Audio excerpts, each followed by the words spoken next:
Olá, uma saudação a você, mais um encontro, mais uma semana, mais um espaço de reflexão sobre a perspectiva humana, emancipação humana, direitos humanos, integração, interação. Como diz o professor Stephen Covey, a interdependência é algo muito mais poderoso do que a independência, de modo que a independência de fato não existe. Nós sempre dialogamos, independentemente da globalização, sempre precisamos estar integrados, e essa é uma situação importante. Muitas vezes situações drásticas como estão acontecendo aí relacionadas à pandemia, às vezes fazem um despertar para algumas pessoas, né? Muitas dores vão surgindo porque o mundo, quando nós observamos numa perspectiva de direitos humanos, uma perspectiva mais ampla, nós vemos que muitas pessoas, milhares, milhões de pessoas estão passando por situações muito drásticas agora em 2020, e muitas vezes nós não olhamos, porque em regra, às vezes a sociedade caminha para um individualismo, né? E situações como essa tendem a fazer com que muitos despertem esse olhar. Mas não custa nada lembrar que, para além do coronavírus, que quer queira quer não, ainda tem pessoas que estão nas suas casas, que ainda têm condição de fazer o supermercado, de ir à farmácia. Nós temos milhares de pessoas no deserto, por exemplo, morando em barracas, aí os exilados da Síria, da guerra da Síria, sem água, sem condições potáveis, crianças sendo vendidas como escravas sexuais, milhares de mulheres do povo Yazidi sequestradas e sendo aí como escravas dentro de uma perspectiva em que elas não têm vez para nada, e muito difícil. Punições, por exemplo, com relação à questão de gênero, a questão sexual, né? Tenta fugir e ela é punida com estupros. Que situação triste, drástica, pela qual passa o mundo hoje em muitos momentos, e que situações em que nós vemos a lógica da solidariedade, a lógica de que a dor não é só de um, a dor é de todos, não é que não tem um país que causou uma doença, interessa que a humanidade adoece, como diz o Buda, envelhece e morre. E dentro dessa perspectiva, temos que procurar as similaridades, o que nos aproxima. Por exemplo, quando nós seguimos aí, para quem não nos conhece, eu sou o Clóvis, eu sou advogado, professor, fiz graduação em letras, mestrado, doutorado em direito também, dentro dessa mesma perspectiva. E logicamente isso vai nos aproximar, mas principalmente por quê? Porque o direito é uma ciência humana aplicada, uma ciência social aplicada, as letras também. Então nós somos seres humanos, e como seres humanos temos uma perspectiva universal, né? Não podemos e nem devemos ficar procurando culpados. Nós temos que entender que realmente passamos por essas situações, e aí é o centro da perspectiva que me instigou a criar esse canal, criar um canal para que nós percebamos a noção de direitos humanos, não porque seja mais adequada, não porque seja melhor, até porque muitas pautas não vão ser contempladas porque são base em consensos.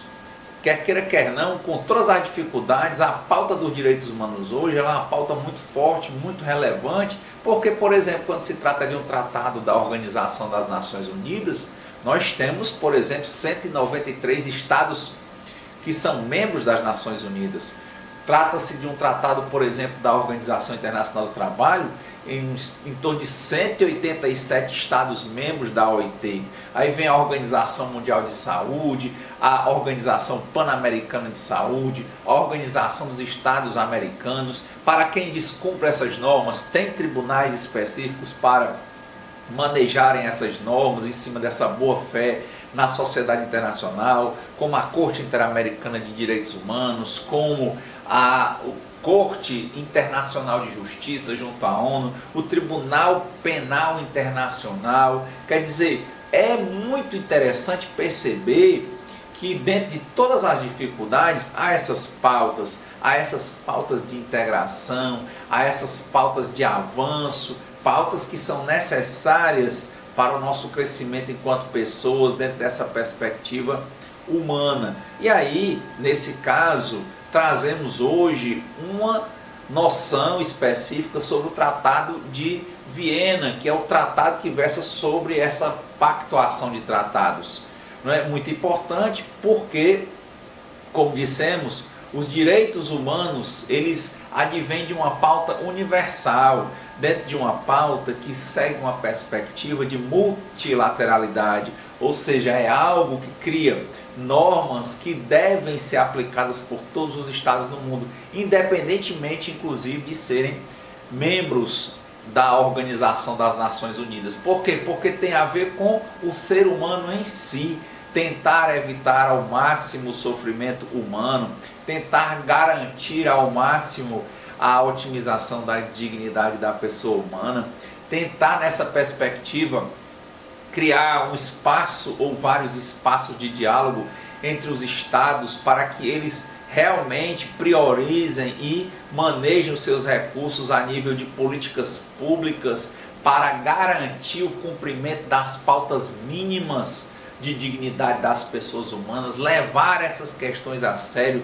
não olhar apenas para o Estado de modo protecionista, mas compreender que esse Estado interage e necessita de todos os outros Estados, não apenas a nível comercial. Nós somos a humanidade e esse é um ponto importante.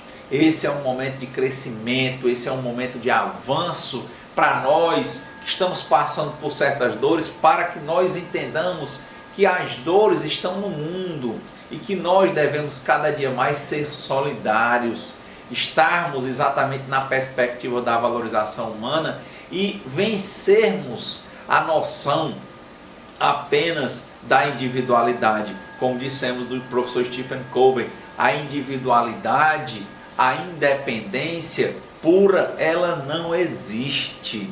Ela não existe. Podemos compartilhar os bônus e compartilhar como compartilhamos, mesmo sem querer, os ônus. Então esse é um espaço, esse é um momento que a gente utiliza para isso. E daí ser importante tratar o tratado sobre os tratados, para que os estados entendam, por exemplo, que não é uma mera vontade, um ânimo. Quando eles participam, por exemplo, das Nações Unidas, eles têm que se instigar e têm que se esforçar e demonstrar, comprovando que estão efetivamente tentando internalizar os seus tratados, colocar em prática a pauta dos direitos humanos, daí a noção de multilateralidade e o que é o multilateralismo que a gente tem apresentado no sentido de que tem-se que ter essa pauta universal centrada no ser humano.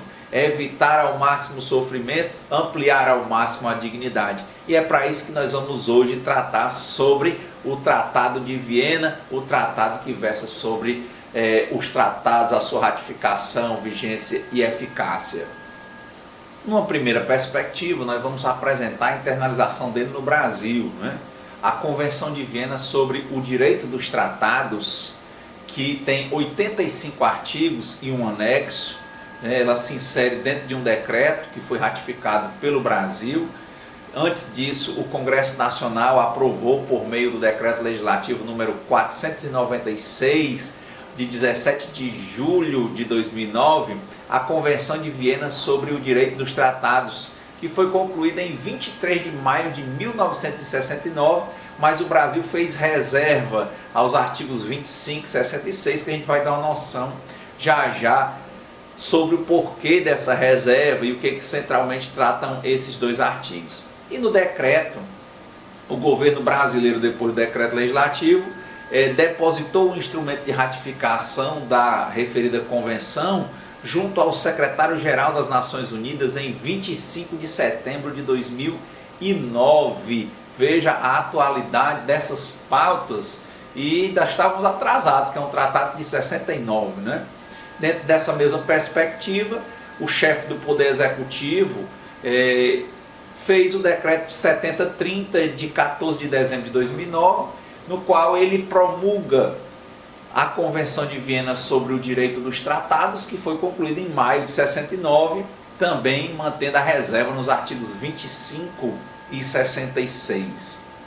dentro dessa perspectiva de ratificação, só lembrando, o chefe de Estado, que é no caso do Brasil, o presidente da República, firma o tratado internacional, traz, o Congresso faz o processo de ratificação, internaliza, depois ele faz um decreto executivo, se é um decreto legislativo ou executivo.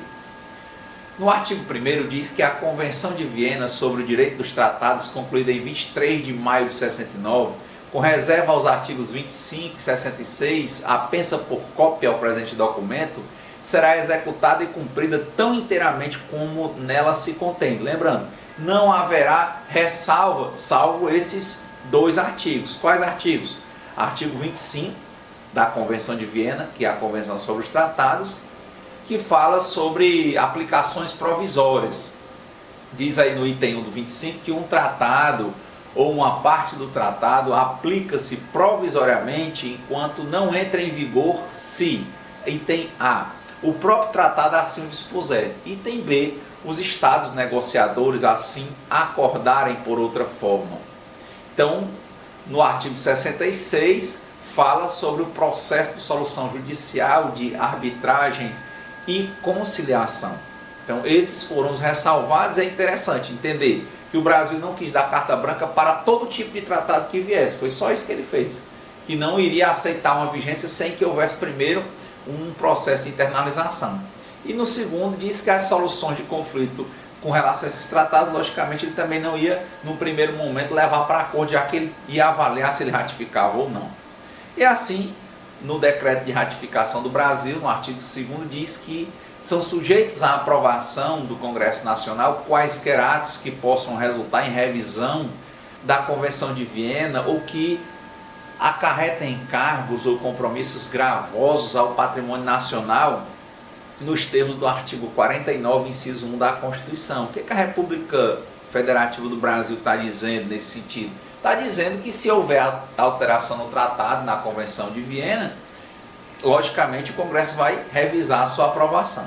Isso aí no item 2, que a não ser que o tratado disponha ou os estados negociadores acordem de outra forma, a aplicação provisória de um tratado ou parte de um tratado em relação a um estado termina se esse estado notificar aos outros estados, entre os quais o tratado é aplicado provisoriamente, sua intenção de não se tornar parte no tratado. Ele já traz uma perspectiva de apresentar esse item, mas o Brasil fez ressalva, como dissemos, nos artigos 25 e 66, exatamente porque o Brasil não deu uma carta branca, em alguns países isso acontece, ele disse que vai sempre rever, então não vai poder discutir uma coisa que ele ainda não reviu, né? Realmente trata sobre a Convenção de Viena, sobre o direito dos tratados, e diz na Convenção, tem um preâmbulo, né, que os estados parte na Convenção de Viena consideram o papel fundamental dos tratados na história das relações internacionais. Lembremos que aqui nós temos basicamente tratados que são equivalentes às normas constitucionais, tratados que são supralegais, todos sobre direitos humanos, e os tratados que são de hierarquia legal, né? Diz aí que reconhece a importância cada vez maior dos tratados como fonte do direito internacional e como meio de desenvolver a cooperação pacífica entre as nações, quaisquer que sejam os seus sistemas constitucionais e sociais. Ou seja, se percebeu que o multilateralismo, nesse nível de tratados internacionais sobre direitos humanos e demais tratados, por exemplo, os comerciais, eles ampliam e desenvolvem as relações. Eles constatam que os princípios do livre consentimento e da boa-fé e a regra da pacta sunt servanda são universalmente reconhecidos. Lembrando que esse termo latim, pacta sunt servanda, quer dizer a vontade das partes faz lei entre as partes, ou seja, está implícito que tem que ter uma boa-fé muito profunda que isso seja cumprido. Eles afirmam que as controvérsias relativas aos tratados, tais como outras controvérsias internacionais, elas devem ser solucionadas por meios pacíficos e de conformidade com os princípios da justiça e do direito internacional. Já há uma lógica multilateral no sentido de que há esse compromisso de cumprir os pactos e de compromisso com a paz. Eles recordam a determinação dos povos das Nações Unidas de criar condições necessárias à manutenção da justiça e ao respeito às obrigações decorrentes dos tratados. Ou seja, se estão participando das Nações Unidas, tem que haver esse compromisso de paz e justiça e de tentar ratificar, internalizar e cumprir os tratados. Eles estão conscientes dos princípios de direito internacional incorporados na Carta das Nações Unidas, tais como os princípios da igualdade de direitos e da autodeterminação dos povos, da igualdade soberana e da independência de todos os estados, da não intervenção nos assuntos internos dos estados, da proibição da ameaça ou do emprego da força e do respeito universal e observância dos direitos humanos e das liberdades fundamentais para todos. Lembre-se, nós falamos de independência e interdependência. Independência no sentido profundo, ela não existe, mas a independência de autodeterminação dos povos, todos têm nas suas soberanias. Eles acreditam que a codificação e o desenvolvimento progressivo do direito dos tratados alcançados na presente convenção promoverão os propósitos das Nações Unidas enunciados na Carta, que são a manutenção da paz e da segurança internacionais, o desenvolvimento das relações amistosas e a consecução da cooperação entre as nações. Veja que realmente de 69 em diante isso aconteceu, houve um grande desenvolvimento a nível mundial, inclusive contando com a Alemanha e Japão reestruturados no pós-guerra. Eles afirmam que as regras do direito internacional consuetudinário continuarão a reger as questões não reguladas pelas disposições da presente convenção. E aí eles convêm os artigos que vêm aí dos 85 artigos da Convenção de Viena. Interessante que depois disso, realmente, grande parte dos países foi abandonando, pode-se dizer assim, o colonialismo puro, por exemplo, a Revolução dos Cravos em Portugal, libertando antigas colônias da África, na Inglaterra, não é? Por a questão própria de Hong Kong e outros lugares, não é? E assim vai, né? Diz aí no artigo 1º, trata sobre o âmbito da presente convenção, que a Convenção de Viena se aplica aos tratados entre os estados, porque os estados é que são essas pessoas jurídicas de direito internacional, que são os componentes da sociedade internacional. E no artigo 2º, dispõe que traz uma definição sobre as expressões empregadas, né? E diz aí que para fins da convenção, primeira coisa, conceito, tratado, significa um acordo internacional concluído por escrito entre estados e regido pelo direito internacional, quer conste de um instrumento único, quer de 2 ou mais instrumentos conexos, qualquer que seja a sua denominação específica, ou seja, foi pactuado entre estados, isso é um tratado. E esse tratado, logicamente, está em boa-fé e deve ser cumprido em plenitude conforme o que foi acordado, a pacta sunt servanda. No item B, ele define ratificação, aceitação, aprovação e adesão, que tudo isso significa, conforme o caso, o ato internacional, assim denominado, pelo qual um Estado estabelece no plano internacional o seu consentimento em obrigar-se por um tratado. Ou seja, quando o chefe de Estado diz que vai firmar, ele já está afirmando a ratificação, se ele firmar e depositar lá. Mas quando alguns estados, como o Brasil, precisam de um processo de internalização, quando esse processo é concluído, é que é comunicado, é que vira ratificado, né? No item C fala de plenos poderes. Significa um documento expedido pela autoridade competente de um Estado e pelo qual são designadas uma ou várias pessoas para representar o Estado na negociação, adoção ou autenticação do texto de um tratado, para manifestar, por exemplo, o consentimento do Estado em obrigar-se por um tratado ou para praticar qualquer outro ato relativo a um tratado. Então é importante que o direito sobre os tratados, o tratado sobre os tratados, a Convenção aí de Viena de 69, vai delimitando para não haver compreensões equivocadas. O item D trata de reserva. Reserva significa uma declaração unilateral, qualquer que seja a sua redação ou denominação, feita por um Estado ao assinar, ratificar, aceitar ou aprovar um tratado ou a ele aderir com o objetivo de excluir ou modificar o efeito jurídico de certas disposições do tratado em sua aplicação a esse Estado. Exemplo que está aqui na nosso decreto de ratificação no Brasil da Convenção de Viena de 69. Ele fez reserva a uma ressalva aos artigos 25 e 66. Né? No item E, fala do que é um Estado negociador. Esse Estado que participou na elaboração e na adoção do texto do tratado. Então, ele participou na criação e, porventura, ratificou no tempo adequado. Estamos aí a várias situações em que o Brasil participou, negociou o tratado e ratificou tal tratado. Na linha F, fala do conceito de Estado contratante. Significa um Estado que consentiu em se obrigar pelo tratado, tenha ou não o tratado entrado em vigor. Eu vi agora na Convenção 190 da OIT de 2019 que 4 estados, dentre eles a Argentina, já se prontificaram. Lembrando que ela só vai entrar em vigor a partir do momento que 2 estados firmarem em conta 12 meses. Né? Na linha G, diz o que é parte, né? O Estado que se obriga a ser parte no tratado que porventura já esteja em vigor. Então, interessante, né? Ter o Estado contratante, a Argentina nesse caso virou Estado contratante da Convenção 190 e virará um Estado parte. Na linha H, fala de terceiro Estado, significa um Estado que não é parte no tratado.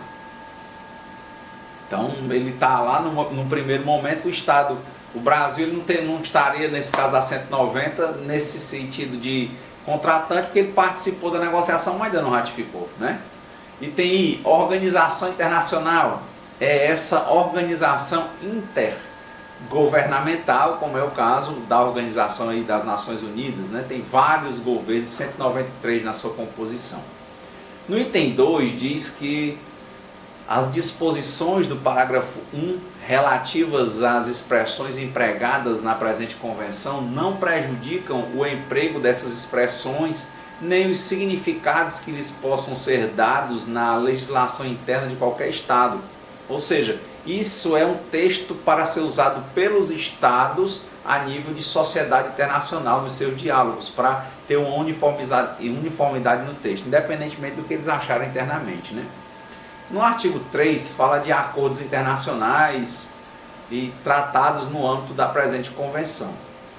Ele fala que o fato de a presente convenção não se aplicar a acordos internacionais concluídos entre Estados e outros sujeitos de direito internacional, ou entre estes outros sujeitos de direito internacional, ou a acordos internacionais que não sejam concluídos por escrito, não vai prejudicar, por exemplo, essa não aplicação da Convenção de Viena, não vai prejudicar, e tem a eficácia jurídica desses acordos. Ou seja, tudo que foi acordado, pacta sunt servanda, terá de ser cumprido. Mas a Convenção de Viena vem para melhorar isso. E tem B, a aplicação a esses acordos de quaisquer regras enunciadas na presente convenção, às quais estejam sujeitos em virtude do direito internacional, independentemente da convenção. É uma lógica sempre assim, do que é para melhorar vai, para piorar não. Né? E mantendo a boa-fé na sociedade internacional. E tem C, a aplicação da convenção às relações entre Estados reguladas em acordos internacionais em que sejam igualmente partes outros sujeitos de direito internacional. Então, a convenção vem sendo bem clara, porque ela vai ter inclusive um dispositivo dizendo a partir de quando é que ela deve ser aplicada. Né? No artigo 4º fala da irretroatividade da Convenção de Viena, que trata sobre os tratados de 1969. Diz que, sem prejuízo da aplicação de quaisquer regras enunciadas na Convenção de Viena, a que os tratados estariam sujeitos em virtude do direito internacional, independentemente da Convenção, esta somente se aplicará aos tratados concluídos por Estados após sua entrada em vigor em relação a esses Estados. Então, que a gente falou no artigo precedente, uma aplicação dentro de uma pacta sunt servanda, mantendo a segurança jurídica das relações previamente estabelecidas. E, se puder, aprimorar as relações com a Convenção de Viena, não prejudicá-las, né? Diz o artigo 5º que trata sobre tratados constitutivos de organizações internacionais e tratados adotados no âmbito da organização internacional, dentro de uma delas, né?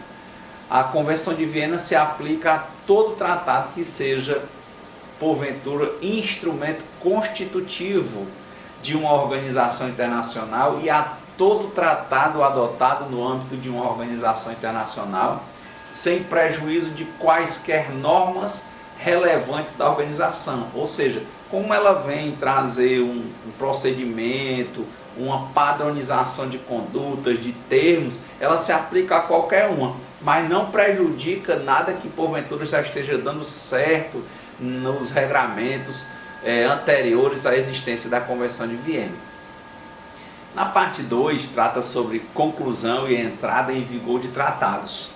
Tem uma seção, né, algumas seções, e na seção 1 trata sobre conclusão de tratados, e nela o artigo 6 dispõe sobre a capacidade dos Estados para concluir tratados, de modo que se define que todo Estado tem capacidade para concluir tratados. É um princípio universal, a gente falou lá nos considerandos, da igualdade entre os Estados. Não há esse tipo de restrição. Se ele é Estado, ele pode sim pactuar.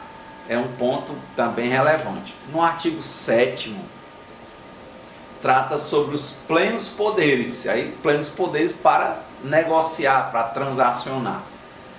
No item 1 do 7 diz que uma pessoa é considerada representante de um Estado para a adoção ou autenticação do texto de um tratado ou para expressar o consentimento do Estado em obrigar-se por um tratado se, como é que ela vai se cacifar lá? No item A, apresentar plenos poderes apropriados, ou seja, se é o diplomata, se é o embaixador, se é o próprio presidente, ele vai lá apresentar a sua certificação.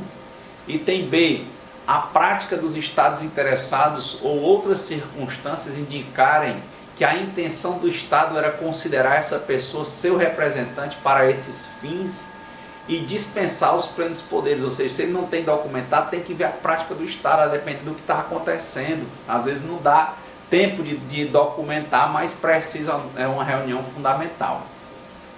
No item 2 diz que em virtude de suas funções, independentemente da apresentação de plenos poderes, são considerados representantes do seu Estado.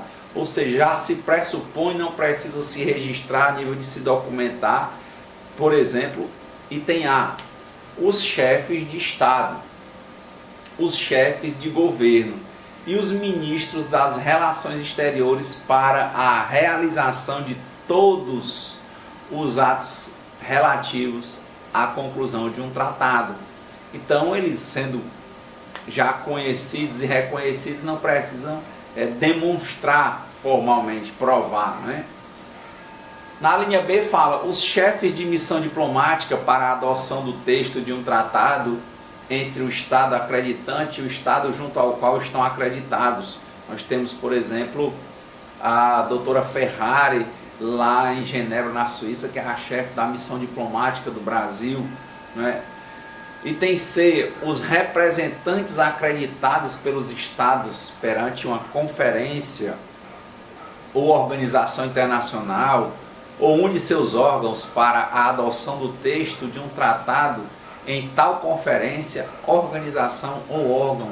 Ou seja, nós vimos às vezes algumas situações quando estive lá em Genebra, na Conferência Internacional do Trabalho na Suíça, apareceu, por exemplo, no momento que o Brasil acabou sendo levado para integrar a lista suja dos países, dos 24 países descumpridores de normas da OIT, rapidamente o governo mandou, e não estava esperado, né, que isso foi levantado na plenária, na Comissão de Aplicação de Normas, e mandou o ministro do Trabalho à época para fazer essa defesa.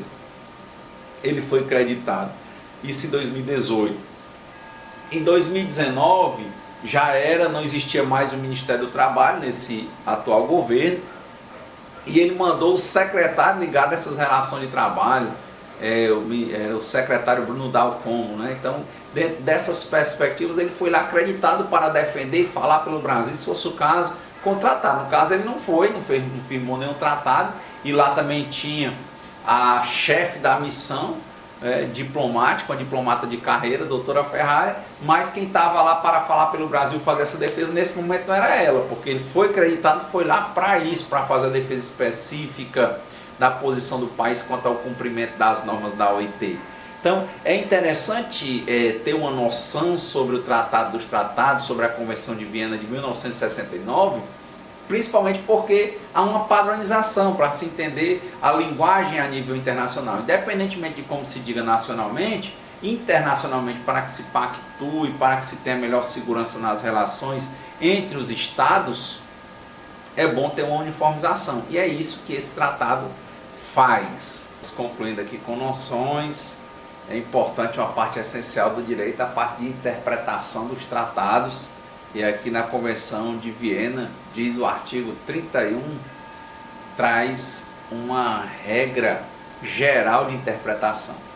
E nele, exatamente, se dispõe que um tratado deve ser interpretado de boa fé, segundo o sentido comum atribuível aos termos do tratado em seu contexto e à luz de seu objetivo e finalidades. Quer dizer, é caro para o direito porque às vezes a dificuldade não está nem só na norma, mas na aplicação da norma, no intérprete, né?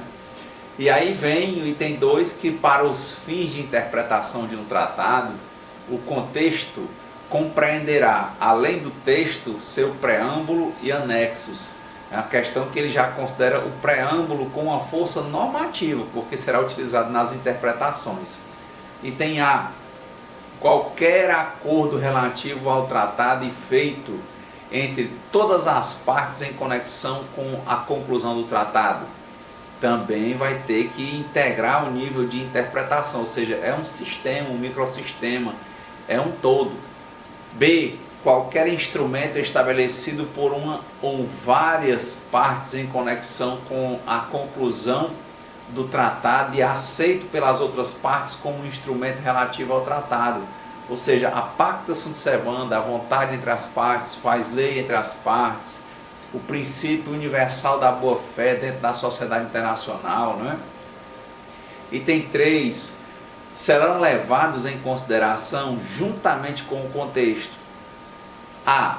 Qualquer acordo posterior entre as partes relativo à interpretação do tratado ou à aplicação de suas disposições. Importante, né? É um contexto no qual há uma sucessão lógica de boa-fé. Item B.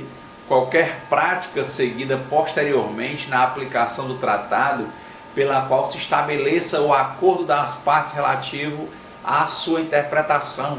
Ou seja, se tiver lá o modo de interpretação que deve ser seguido, deve a interpretação seguir por esse contexto lógico, como se fosse um microsistema. Item C. Quaisquer regras pertinentes de direito internacional aplicáveis às relações entre as partes, ou seja, tem que ser utilizado isso na interpretação, como é que a sociedade internacional está se propondo para a segurança nas suas relações jurídicas, né? Item 4. Um termo será entendido em sentido especial se estiver estabelecido que essa era a intenção das partes. É sempre reiterada a questão da boa-fé na aplicação, né? O artigo 32 fala sobre os meios suplementares de interpretação, ou seja, quando tiver de sair desse microsistema que é pensado na pactuação internacional. Diz que pode-se recorrer a meios suplementares de interpretação, inclusive aos trabalhos preparatórios do tratado e às circunstâncias de sua conclusão, a fim de confirmar o sentido resultante da aplicação do artigo 31 ou de determinar o sentido quando a interpretação de conformidade com o artigo 31, por exemplo, deixa o sentido ambíguo ou obscuro, ou seja, ele pode buscar o que a gente chama aqui de mens legislatórios, qual era a vontade do legislador diante dessa dubiedade da lei, né? E tem B, quando conduz a um resultado que é manifestamente absurdo ou desarrazoado, quer dizer, eles podem se ver do que foi registrado nos debates e tal. Então é muito importante a nível de delimitar um âmbito de interpretação válida. Fala na seção 4 que com relação a tratados e terceiros estados, lembremos que terceiros estados são os que não são parte nos tratados.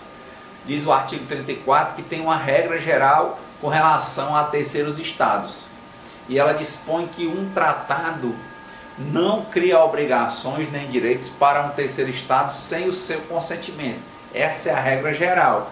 Contudo, como a gente sabe no direito, tem as exceções, vem aí o artigo 35 para dispor que tratados que criam obrigações para terceiros estados, por exemplo, eles trazem que uma obrigação nasce para um terceiro estado de uma disposição de um tratado se as partes no tratado tiverem a intenção de criar a obrigação por meio dessa disposição e o terceiro estado aceitar expressamente por escrito essa obrigação, como se ele dissesse, olha, o que vocês contratarem eu cumpro, quer dizer, ele não assinou, mas diz que vai cumprir, ele vai ter que cumprir dentro dessa perspectiva de boa fé.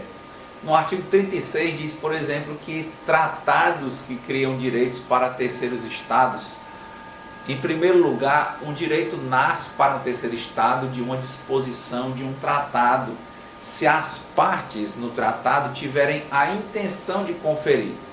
Por meio dessa disposição, esse direito, quer a um terceiro estado, quer a um grupo de estados a que pertença, quer a todos os estados e o terceiro estado nisso consentir.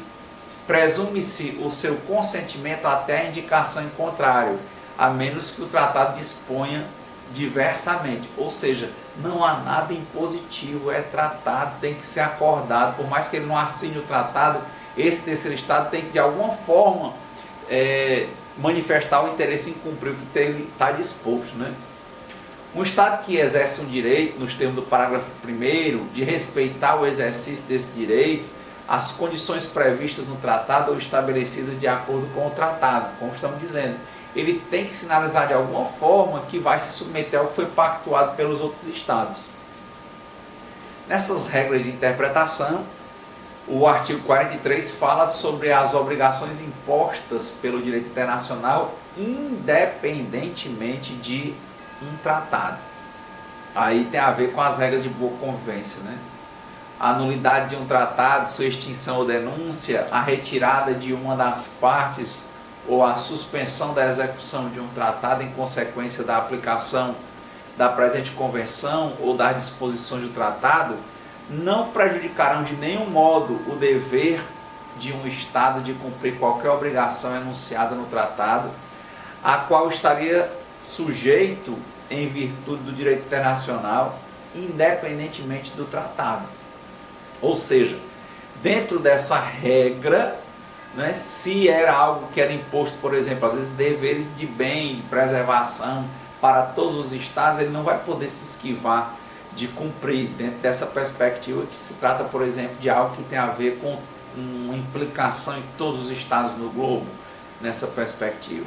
Então hoje, como dentro dos limites aqui do nosso vídeo semanal, dessa conversa nossa, desses vídeos gratuitos, a gente está trazendo exatamente uma perspectiva geral, para a gente entender que há um regramento no direito, é como se fosse aqui um direito processual, né? Que trouxesse ou procedimental dos tratados, ele mistura as duas coisas, tanto para a elaboração do tratado quanto para a interpretação e cumprimento. Então, uma saudação, obrigado, mais um momento, o tratado é longo, é importante inclusive cursos sobre o próprio tratado, caso você vá trabalhar ou trabalhe em algum organismo desse, e aí a gente traz as noções, né, que faz a provocação. Obrigado mesmo, participe aí no perfil do Facebook, no canal, curta no Instagram, nos siga, se inscreva no canal do YouTube, participe, né? faça os seus comentários aí no corpo de cada publicação, converse conosco, qualquer coisa no corpo da publicação, se quiser falar conosco, sinaliza que a gente está sempre olhando. Às vezes inbox, como eu já acompanho o WhatsApp e outras publicações, às vezes fica difícil ver o message que está no Facebook, mas se for no direto a gente passa aí o contato e a gente vai conversando e dialogando sobre a eventual dúvida ou problema. Estamos aí à disposição. Até a próxima!